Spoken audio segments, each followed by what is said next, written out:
Boston's preliminary election for mayor and city council will take place on Tuesday, September 26th. There will be 3 open seats on the council, one of them being vacated by Tito Jackson, who currently represents District 7. The district includes most of Roxbury and parts of Dorchester, the South End, and the Fenway. Among those hoping to be the new councilor in District 7 is our guest, Charles Clemons Muhammad. Thank you very much for being with us. Peace and blessings, Chris, and it's always a pleasure to be in your presence. Charles, some of our viewers know you from past elections in recent years, but for people who don't know you, talk about what you were doing before you were a candidate. Before being a candidate, a former Boston police officer who walked the beat in District 7 and a little bit of Jamaica Plain and Roslindale. Also an entrepreneur, started 5 successful businesses, hired thousands of Boston residents, and some of those, some people might call them unemployable. 50% of them had Corys, because I believe in giving people a chance. My brothers and sisters' struggles are my struggles. And out of those thousands, about 20 went on to start their own business. Also, I am the co-founder of Touch 106.1 FM, the fabric of the Black community, where we had a platform to give our community a voice, the poor, the underserved, the immigrants. I know there was quite a battle with regulators over the radio station, but on the other hand, this was a station where you could hear all kinds of voices, the average person in the community, the elected officials. What did you learn from running that station? Well, one is that everyone deserves a voice. And that's why I walked from Boston to Washington, D.C. to support the Low Power FM Radio Act bill in 2009. And when you find out that when you give a person a voice, they feel empowered, they feel inspired to do what's good and what's right. Eldridge Cleaver, one of the founders of the Black Panthers, made this, has the quote, I'm either part of the solution or part of the problem. And every day that I get up, Chris, I ask myself, what am I going to do to be part of the solution? Well, what does being a city councilor do? I mean, how do you see this job? Because you've got to work with all these other councilors, you get a critical mass to agree on something, and then you find out they don't have much power, especially over the budget. Well, I was always taught by the Honorable Elijah Muhammad that unity is more powerful than a nuclear bomb. I already have relationships with the current city councilors. I'm looking to strengthen those relationships. It's not rocket science to do the right thing, Chris. Our community needs resources, and as city councilor for District 7, I plan on bringing those resources to my community along with the help of the city councilors. It's not fair that our seniors who are on a fixed income, taxes keep going up and they're afraid or living in fear of being homeless, losing their homes. It's not right, it's not fair. Well, one of the things that's been proposed to the council is a neighborhood stabilization act that would give tenants who are vulnerable to displacement a better chance to stay where they're living. This concerns certainly more than one district, but should that be passed as it's been drawn up? Well, as City Council for District 7, as I stated, it's not rocket science to do the right thing. We have to make sure that our whole community understands what this act is.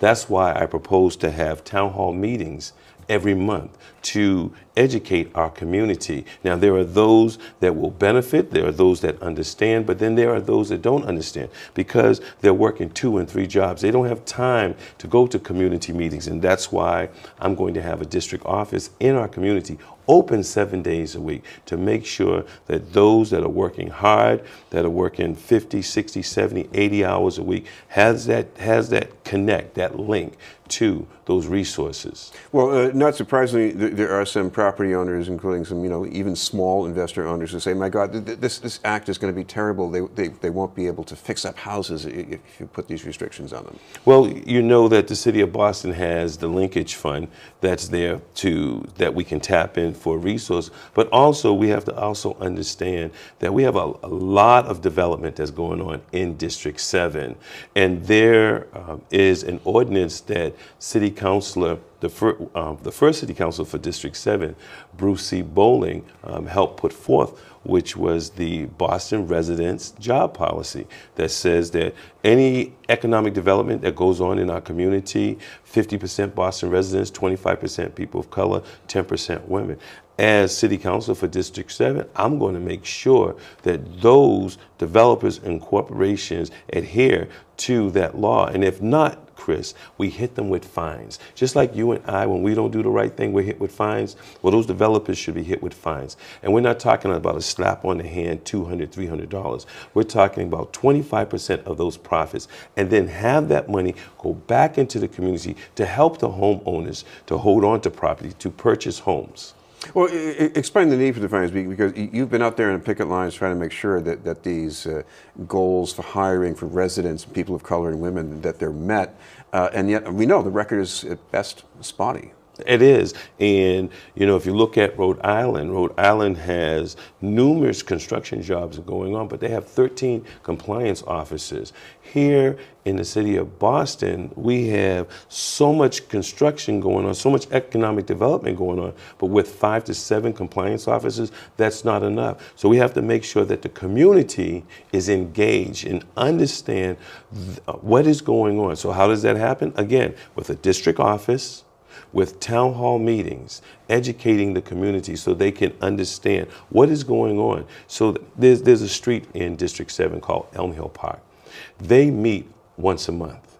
I propose that in District 7, we stop meeting once a month, the community. We get to know who our neighbors are. We take responsibility of our community. And when you take responsibility of your community, you're aware of what's going on, the changes, so that you are at the table and not on the table being served. I want to take you back to your previous experience as a police officer. A lot of talk now about how can you increase diversity on the police and fire departments. Any promising step that you see out there that you'd like to carry the ball on? Absolutely. First, we have to understand that the city of Boston, as of 2010, the census stated that we are the majority, people of color.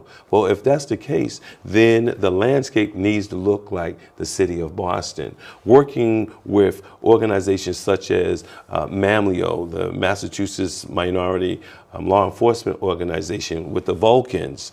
There was just a seminar that just took place to talk about the lack of diversity in our community. I am one who was discriminated against back in the 80s to become a police officer. And what did I do? I fought. I fought hard. I'm persistent and consistent. We have to make sure that we link up with these organizations that are fighting for diversity. I like to say that I won. I got on the police department, and my son, who's a veteran, who scored a 97, he was just discriminated against getting on the Boston Police. Now he's in LA as a police officer in LA, and now he's getting ready to start a job with Homeland Security. So I'm saying work with those type of organizations, but also we need a civilian review board, and a civilian review board that has subpoena powers. And also, we have to make sure that those that are on the police department, the fire department, understand that justice, Chris, means fair dealings. That's it. Finally, as with all our other candidates, we're going to say, if you have a website or a Facebook page that people should know about, Sure. what should they go to? My website is Charles Clemons Muhammad. That's my Facebook. My website is charlesforboston, FOR.com, charlesforboston.com. I look for your audience to go to the website and see our extended plan that we have to make District 7 viable for our community. Thank you very much for being with us. Thank you, Chris. Candidate for City Council in District 7, Charles Clemons Muhammad.